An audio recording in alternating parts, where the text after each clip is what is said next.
Jazz Club.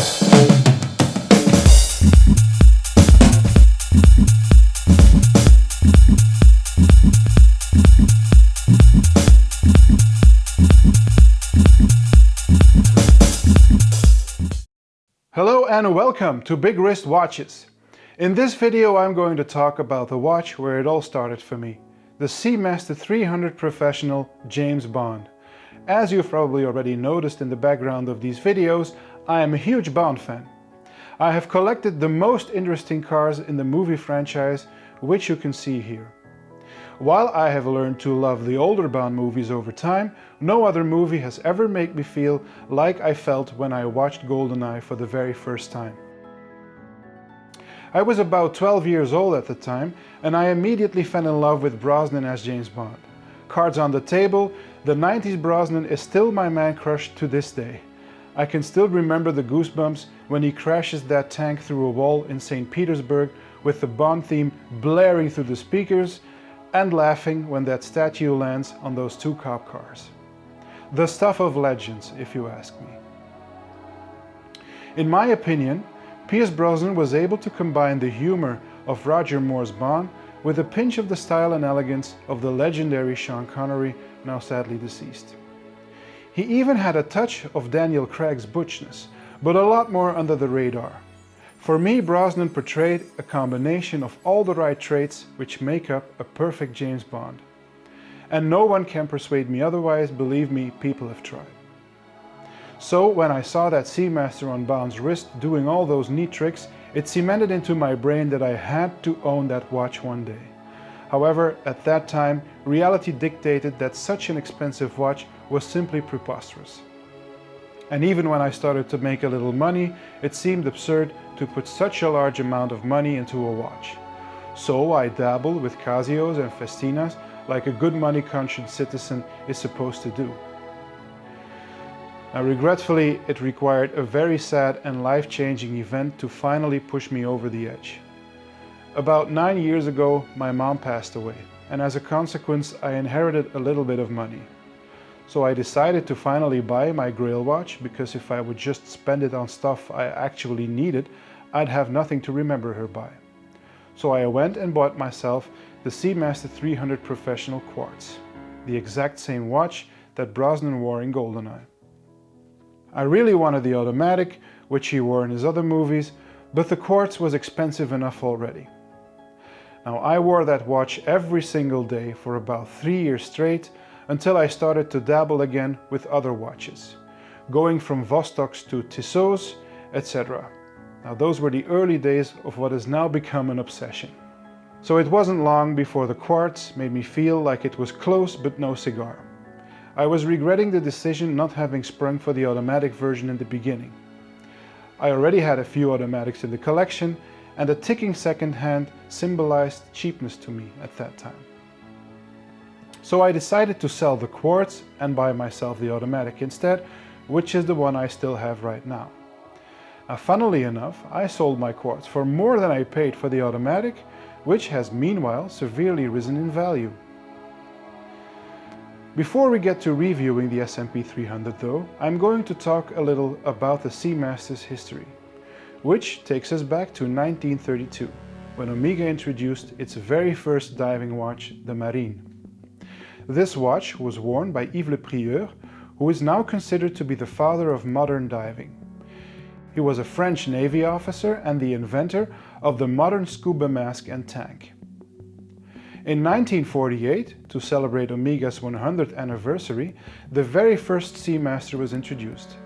It was modeled after the famous waterproof wristwatches Omega delivered to the British military during World War II, like the CK-2444 with the well-known 30T2 movement. However, Omega now started to use rubber O-ring gaskets, which endured temperature changes much better than their predecessors. The Seamaster made its first diving record when Gordon McLean reached a depth of 62.5 meters in Australia in 1955. In the late 1950s, diving really took off worldwide, and Omega had to come up with a watch to keep up with the increasing depths that professional divers would go to. That birthed the Seamaster 300 in 1957, which weirdly enough only had 200 meters of guaranteed water resistance. Omega claimed, however, that the watch could endure 300 meters, but could only be tested up to 200 meters. The Seamaster 300 was made famous by Jacques Cousteau, who was and still is the world's foremost celebrity diver and whose team wore it during the 1963 Conshelf 2 experiments. And then of course we also have the Seamaster 600 Ploprof in the 70s, which I talked about extensively in the very first video on this channel. In 1988, Omega introduced a new model called the Seamaster 200, which is now known as the pre-Bond Seamaster. Now, it was not the sharpest knife in the drawer, as reception of the 200 was lukewarm at best. Omega only kept it in production until 1994, which means that these watches were only made for 6 years, and so they really didn't sell as well as they were expecting. In 1995, however, Omega introduced the new Seamaster 300 Professional, and public interest boomed when Eon Productions famously chose it as James Bond's wristwatch. Now, contrary to popular belief, the choice for the Omega wasn't commercial at all. According to a New York Times interview with Lindy Hemming, the costume designer for GoldenEye, she said that she personally thought an Omega was more fitting for James Bond than a Rolex. In 1995, Rolex had become rather flash and part of a city boy culture, she felt, and it didn't seem appropriate for Bond at that moment. She remembered friends of her father's who were former Navy men and wore Omegas. They were gentlemen, good guys, ready for anything, she said. Omega was perfect for a naval commander who dived and rescued people. Moreover, the blue wave dial of the Seamaster 300 also contributed to the decision, since it was her task to reimagine Bond and she wanted to make him more modern and European. She had put Brosnan in Italian tailoring from Brioni rather than Savile Row suits. The Omega just suited that style better. Now, this is a fact that I didn't even know about before doing the research for this video, and for me it makes the 90s Seamaster even cooler. The fact that it wasn't chosen because of commercial interests, but because of the reputation and merits of the watch and brand itself, really makes me feel that an Omega belongs on the wrist of a modern Bond. Now, product placement has become big business these days, but it's nice to know that Omega got the part because they deserved it, and not just because they had a big wallet. So, on to my personal watch, which is the first automatic version of the Seamaster 300 Professional and was first worn by Bond in the movie Tomorrow Never Dies. My watch is characterized by its typical blue wave dial and rather bulky looking bracelet. In my opinion, it wears smaller than its 41mm diameter would lead you to believe. This is probably because of the thin profile. Inside, the Omega 1120 movement is responsible for the timekeeping, which is based on the ETA 2892-A2. The 1120 is chronometer certified and has proven to be a sturdy and reliable workhorse. It is the predecessor to the notorious Omega 2500 coaxial movement used in later models, which in production went over like a fart in church because of its reliability issues. The coaxial escapement was without a doubt an important invention, but the 2500 is now widely regarded as one of Omega's worst movements ever, because of these initial issues. Now, as famous as the James Bond franchise made the 90s Seamaster, I don't think it has aged that well. I've had the pleasure of handling and owning many high-end watches in the past few years during my watch collecting obsession, and all major brands have upped their game tremendously since that era. Omega especially has greatly improved the overall quality and finish of their watches in the past decade. There is really no comparison between a 90s Seamaster and a modern one. They are truly miles apart.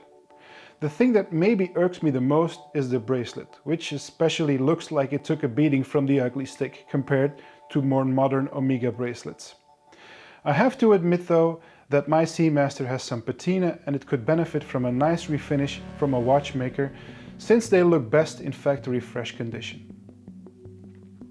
That said, The modern Seamaster doesn't even come close to the legend of the 90s version. It will never mean as much to me as the original one. Last year I bought the On Her Majesty's Secret Service, that's a mouthful, limited edition, after casually walking into an AD, not really planning on buying anything. But they just got it in and I was mesmerized by this beautiful and amazingly well-made watch. But I recently sold it again because it just didn't feel as collectible as my plain old Bond Seamaster. To be brutally honest though, I don't wear my Seamaster that much anymore, because my tastes have evolved. It's rare that I put it on my wrist, but when I do, I think of my mom and it all makes sense again. After all, a watch that evokes such deep emotions should never be sold. Now, I hope you have enjoyed this rather emotional video. If you have, please like and subscribe, and be sure to check out the other videos that I made in this Iconic Watches series. I try to make a new video every week, so stay tuned. Bye bye and see you next time.